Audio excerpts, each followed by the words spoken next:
July 6వ తారీఖు నాడు ఇక్కడ ప్రజాభవన్లో రేవంత్ రెడ్డి గారిది చంద్రబాబు నాయుడు గారిది మీటింగ్ అయ్యి హైదరాబాద్ బిర్యానీ ఆయనకు పెట్టిన తర్వాత ఈయన గోదావరి నీళ్ళన్నీ కట్టగట్టి గిఫ్ట్ లాగా ఆయనకి ఇచ్చిన తర్వాత అదే జూలై 15 నాడు సెంట్రల్ గవర్నమెంట్ ఏజెన్సీతో బనకచెర్ల పోలవరం అనేటటువంటి లింకేజ్ ప్రాజెక్టు ప్రారంభమైంది.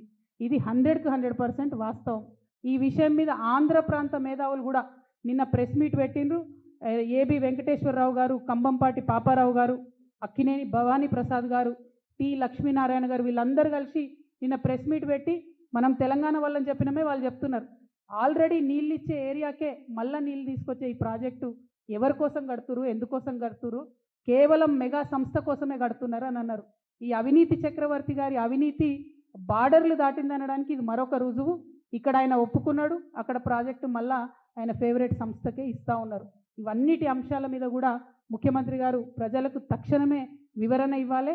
ఈ రోజు వరకు తెచ్చిన అప్పు ఎంతనో చెప్పాలి, తెచ్చినటువంటి అప్పును మీరు ఏం చేసిందో కూడా డీటెయిల్గా వివరణ ఇవ్వాలని చెప్పి నేను రాష్ట్ర ప్రభుత్వాన్ని ముఖ్యంగా ముఖ్యమంత్రి రేవంత్ రెడ్డి గారిని డిమాండ్ చేస్తూ ఉన్నాను.